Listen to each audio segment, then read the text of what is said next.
Homemade ઘી તૈયાર કરવું છે, પણ સાથે સાથે તેમાંથી 3 એવી ચીઝ બની શકે છે જે તમે ક્યારેય પણ નહીં વિચારી હોય. તેના માટે વિડીયોને અંત સુધી જોવાનું ભૂલશો નહીં. તો હવે ચાલુ કરીશું. તેના માટે 10 દિવસની મલાઈ લીધી છે. તેને મેલ્ટ થઈ ગયા બાદ 1 વાટકી છાશ ઉમેરી દેશું અને ફૂલ નાઇટ માટે છોડી દઈશું. ફૂલ નાઇટ થઈ ગયા બાદ તેમાં હવે ઠંડુ પાણી ઉમેરીને બ્લેન્ડરની મદદથી માખણ છે તે કાઢીને તૈયાર કરી લઈશું. ફ્રેન્ડ્સ, તમને એવું હશે કે આમાંથી કઈ 3 ચીઝ બનીને તૈયાર થઈ જાય છે. તેના માટે વિડીયોને અંત સુધી જોવાનું બિલકુલ ના ભૂલશો. ઠંડુ પાણી ઉમેરીને બ્લેન્ડરની મદદથી માખણ છે તે તૈયાર કરી લઈશું. માખણને એકદમ જલ્દીથી બનાવીને તૈયાર કરવું છે. તેમાં આઈસ ક્યુબનો પણ ઉપયોગ કરી શકો છો અને વધારે ઠંડા પાણીનો ઉપયોગ કરીને માખણ છે તે તૈયાર કરી શકો છો. આ જ રીતે બ્લેન્ડરની મદદથી માખણ છે તે તૈયાર કરી લઈશું. તો જોઈ શકો છો બ્લેન્ડરની મદદથી માખણ છે તે બનીને તૈયાર થઈ ગયા બાદ હવે તેમાંથી છાશ છે તે હટાવી દઈશું. તો છાશનો ભાગ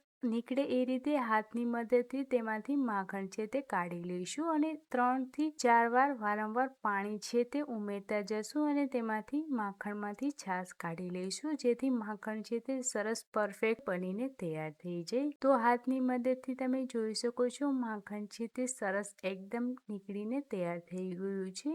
ત્યારબાદ ફરીથી થોડુંક એવું પાણી ઉમેરી દઈશું, જેથી માખણ છે તે સરસ એકદમ ઢેફું બનીને તૈયાર થઈ જાય. તો જોતા જ મન થઈ જાય તેવું માખણ છે તે બનીને તૈયાર થઈ ગયું છે. તમે માખણને સ્ટોરેજ કરીને હોમમેડ માખણ પણ બનાવી શકો છો અને ત્યારબાદ છાશનો ઉપયોગ કરીને કેવી રીતે ઉપયોગ કરવો છે તે પણ હું તમને બતાવી દઈશ. છાશનો ઉપયોગને તમે કેવી રીતે યુઝ કરવો છો તેમાંથી પનીર પણ બને છે. પનીરની રેસીપી જોવી છે તેના માટે મને કમેન્ટ કરવી પડશે, તો હું તમને ચોક્કસથી વિડીયો સેન્ડ કરીશ. માખણ છે તે સરસ નીકળીને તૈયાર થઈ ગયું છે. તેમાં થોડીક એવી છાશ હજી દેખાય છે, તો ફરીથી તેમાં એકવાર પાણી ઉમેરી દઈશું અને સરસ કાઢીને તૈયાર કરી લઈશું. તો અહીં જોઈ શકો છો હવે છાશ છે સરસ માખણમાંથી નીકળીને તૈયાર થઈ ગયા બાદ હવે તેને ગરમ કરવા રાખી દઈશું. ગરમ કરવા માટે એકદમ સ્લો ગેસની આંચ ઉપર તેને ઉકાળવાનું છે, જેથી તે સરસ રીતે બનીને તૈયાર થઈ જાય. તેમાં કણી કણી બને યાની કે રફ બને એ રીતે બનાવવું છે કે એકદમ ચીકણું બનાવવું છે તે આ વિડીયામાં જોઈને તૈયાર કરી શકો છો. તો વારંવાર તેને હલાવતા જવાનું છે, જેથી તે બહાર પણ ન નીકળે અને ઉકળીને સરસ બનીને તૈયાર થઈ જાય.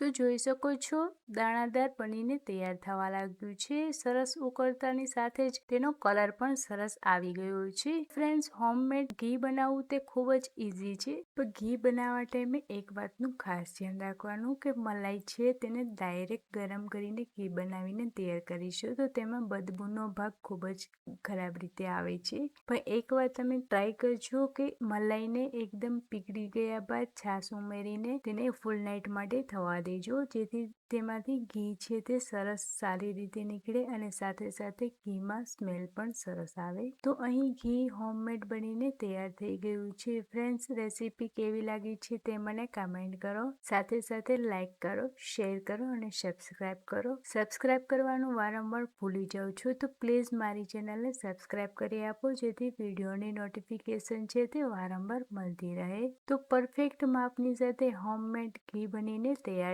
છે. ફ્રેન્ડ્સ, તમારે પનીર છાશમાંથી કેવી રીતે તૈયાર કરવું છે તેના માટે કમેન્ટ કરવી પડશે. તો પ્લીઝ મને કમેન્ટ કરો, હું ચોક્કસથી વિડીયો સેન્ડ કરીશ. તો ફરીથી મળીશું નવી રેસીપી સાથે. બાય.